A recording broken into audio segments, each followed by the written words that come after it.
Hello everyone, and welcome back to my channel. Today we are diving into one of the most mysterious and horrifying cryptids, the pale crawlers.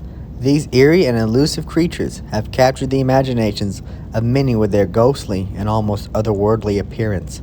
Often described as tall, gaunt, and of course pale, with elongated limbs, their names come from their form of locomotion, crawling on all fours at extremely fast speeds. They have been spotted in forests, deserts, desolate roads, and abandoned buildings, and sometimes even inside people's homes. Before I continue, I need to thank Nathaniel Bryceland for his work on Crawlers, a Conclusive Casebook, where I got most of the information for this video. I think Nate will be this generation's Lauren Coleman in the cryptozoology world.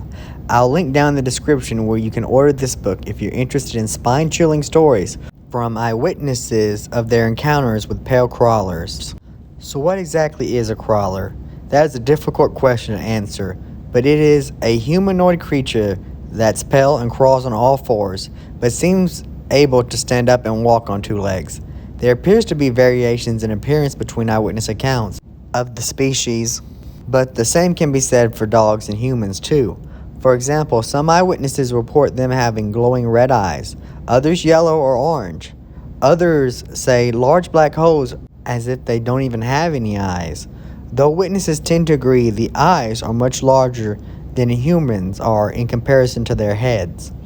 Their heads are sometimes described as too large for their bodies, but not always. Some report they make loud shrieking sounds, others that they can mimic the voice of humans.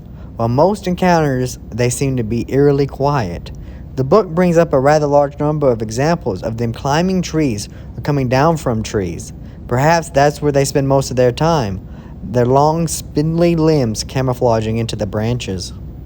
The most famous and possibly first pale crawler encounter is the occurrence of the Dover Demon, in which multiple eyewitnesses that didn't know each other all gave the same descriptions of an organism they had seen in Dover, Massachusetts in April 1977, within a 24-hour period.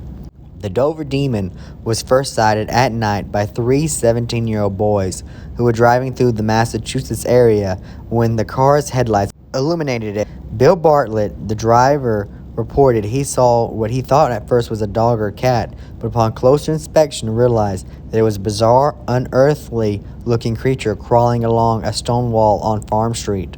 Bartlett continued to watch the creature, and he reported it had a disproportionately large, watermelon-shaped head and illuminated orange eyes, like glass marbles. It had long, thin arms and legs with slender fingers, which it used to grasp onto the pavement. It was hairless and had rough flesh-toned skin, described as tan and sandpaper-like. The creature's appearance was very plain, with no nose or ears and no mouth was seen. Bartlett drew this sketch of the Dover Demon and swore on a stack of Bibles that he saw this creature. The crawler was sighted again an hour later by John Baxter, age 15, and Pete Mitchell, age 13, as they were walking home. He said it was bipedal and ended up running into a gully and standing next to a tree. Here's John Baxter's sketch of it. It's obviously the same entity that was seen earlier that night. The next day, Abby Brabham, 15, and Will Trainter, age 18, claimed to have seen a similar-looking creature from Trainter's car on the side of the road. Brabham's description matches Bartlett's and Baxter's description, except this time the cryptid had illuminated green eyes. She approximated the height of it to be about the size of a goat. So here's some theories on about what a pale crawler could be. In the Conclusive Crawler Casebook, a zoologist is interviewed and theorized these creatures are some type of undiscovered, cave-dwelling nocturnal hominids. Large eyes, pale skin, and elongated appendages can be seen in other cave-dwelling animals. Another theory insists that these creatures are not even of this world, but are extraterrestrial visitors.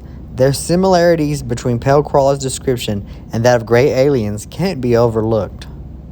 The final theory is that they are perhaps some kind of ghost or phantom that haunts certain areas, or they are demonic in nature, which explains the lack of physical evidence that they leave behind. Well, whatever explanation you choose to believe, or if you choose not to believe that they exist at all, I know the next time I'm driving at night or wandering in the woods that I'm going to keep my eyes peeled for a pale, fast-crawling cryptid. Thank you for watching this video, and don't forget to like and subscribe.